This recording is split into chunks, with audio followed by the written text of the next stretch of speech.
In the United States, Donald Trump is embroiled in a new feud, but this one is not with his political rivals. Instead, the parents of a U.S. soldier, a Muslim soldier who was killed while serving in Afghanistan, have sharply criticized Trump's stance on Muslims being allowed into the U.S. Now, they took aim at Trump last week at the Democratic National Convention, and from there it has spiraled with backlash potential that the Trump camp has never encountered before. Let's take a look first at how this feud began. Donald Trump consistently smears the character of Muslims. He disrespects other minorities, women, judges, even his own party leadership. He vows to build walls and ban us from this country.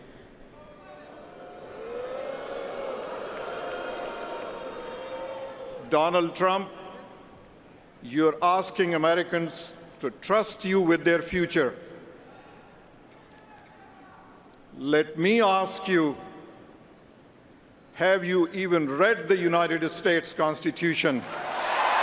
I saw him. He was, very emotional and probably looked like a nice guy to me. His wife, if you look at his wife, she was standing there. She had nothing to say. Maybe she wasn't allowed to have anything to say. You tell me, but plenty of people have written that.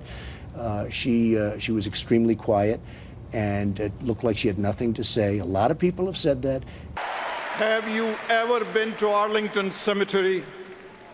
Go look at the graves of brave patriots who died defending United States of America. You will see all faiths, genders, and ethnicities. You have sacrificed nothing. How would you answer that, Father? What sacrifice have you made for your country? I think I've made a lot of sacrifices. I work very, very hard. I've created thousands and thousands of jobs, tens of thousands of jobs, built great structures. I've had tremendous success. I think those I've are done a lot. sacrifices?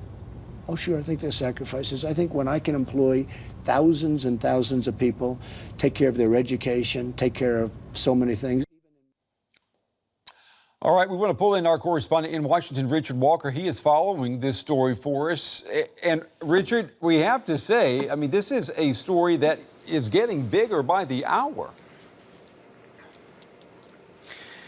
Yeah, Brent, and I think that is partly thanks to Donald Trump himself. If he had managed to find a slightly more low-key response to Mr. Khan's speech over the weekend, then we might not be sitting here talking about this right now. But we saw that in the clips there, his attack on Mrs. Khan, suggesting that, or implying at the very least, that perhaps for some religious reason she was being forbidden to speak.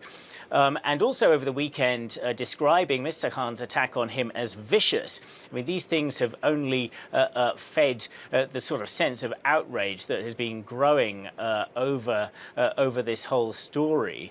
And the thing is, of course, we've spoken about this many times over the last year since Donald Trump emerged as a candidate, Brent.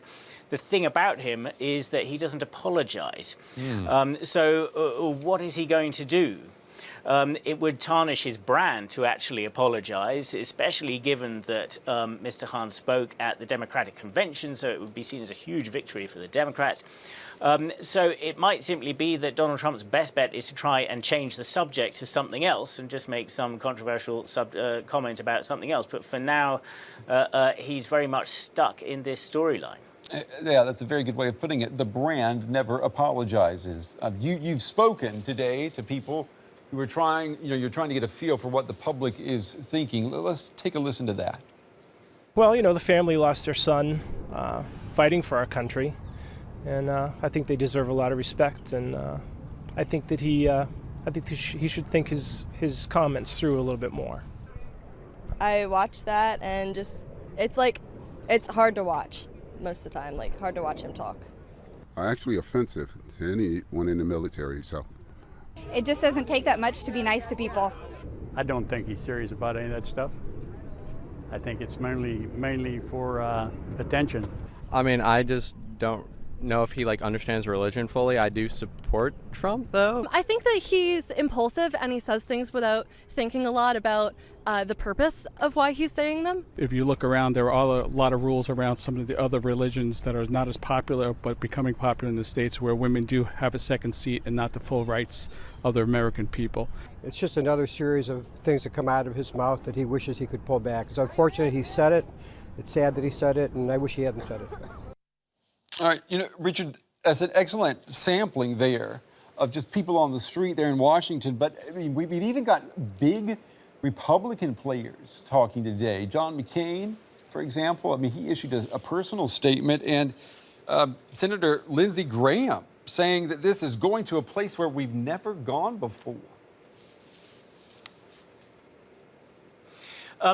Yeah, that's right, Brent. But what you also haven't heard from people like that, or any senior Republican figure so far, is a condemnation followed by "that's enough. I've had it up to here with Donald Trump. I am no longer going to endorse him." So I think some of these condemnations that you're hearing from the likes of them, and also in slightly less strong terms from Paul Ryan, who's the sort of central figure in the Republican Party right now, the Speaker of the House, they do appear to be having their cake and eating it, in that they want to criticize Donald Trump, or they feel they have to criticize Donald Trump in situations like this, and yet they have to stand by him as their party's candidate.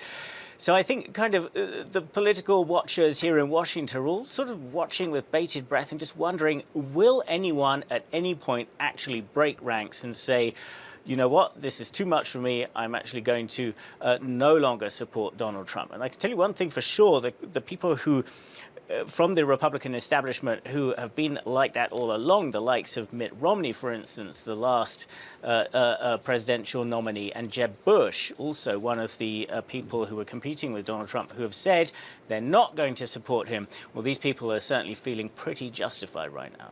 Yeah. There's also another Trump tussle to talk about today, and that's his apparent lack of knowledge about foreign policy, particularly regarding Russia's annexation of Crimea. Let's take a listen to this clip. Look, I have my own ideas. He's not going into Ukraine, okay? Just so you understand. He's not going to go into Ukraine. All right, you can mark it down, you can put it down, you can take it anywhere. Well, he's already you want. there, isn't he? Okay, well, he's there in a certain way, but I'm not there. You have Obama there. And frankly, that whole part of the world is a mess under Obama, with all the strength that you're talking about and all of the power of NATO and all of this. In the meantime, he's going away. He takes Crimea. He's sort of, I mean... But you said you might recognize that. I'm going to take a look at it. But, the people of Crimea, from what I've heard, would rather be with Russia than where they were. I mean, it's fascinating to look at that, because what you've got is Donald Trump basically saying if he had been president, he would have used NATO military force to go against Russia over Crimea. A huge story in itself to think about. What's been the reaction in the U.S. to his Crimea statements, Richard? Well, I mean, there are two things. I mean, on the one hand, you've got some people saying that this betrays a lack of knowledge that Russia is already in Ukraine. I think that's probably a misunderstanding of what Donald Trump meant. I think he was trying to say that Vladimir Putin would not go any further into Ukraine under a President Trump. But I think the thing that's causing the greatest concern here in Washington, where you've got the entire apparatus of American foreign policy, and you've got all these think tanks going around it, all of this, huge amounts of sort of brain power working on American foreign strategy over the last several decades, suddenly there is a presidential candidate saying that he would perhaps accept Russian sovereignty over Ukraine, over Crimea, rather, something, that is seen as an illegal annexation here in the United States. And that is seen as extremely dangerous to the integrity of NATO also, because you've got member states of NATO, the small Baltic states, for instance, also Poland, just in the neighborhood too, looking with anxiety on Russia's actions. And they're wondering whether under a President Trump, the NATO alliance would really stand by them. This kind of also adds in with comments that Donald Trump has said recently, where he did sound distinctly ambivalent about the need to stand by small NATO allies like the Baltic states. So certainly an awful lot of concern among the foreign policy establishment here in Washington tonight. All right. Our correspondent in Washington, Richard Walker, on the story for us this evening. Richard, as always, thank you very much. All right, let's take a look now and see how the social media world has responded to Khizr Khan's speech. Donald Trump, he took to Twitter himself to say, "I was viciously attacked by Mr. Khan at the Democratic convention. Am I not allowed to respond? Hillary voted for the Iraq war, not me." But if reactions on Twitter are anything to go by, not many people agree with Trump. Toronto-based writer Nahid Mustafa writes, "What would happen if Khizr Khan came out as hating the war that killed his son?"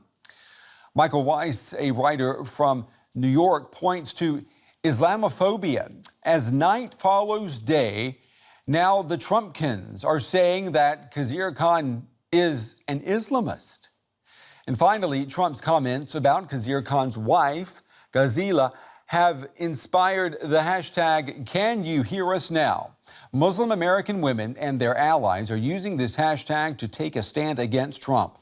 Twitter user Kanit Schreib writes, "Looks like the men working hardest to silence Muslim women today are non-Muslim." Shrugs. Hashtag #CanYouHearUsNow.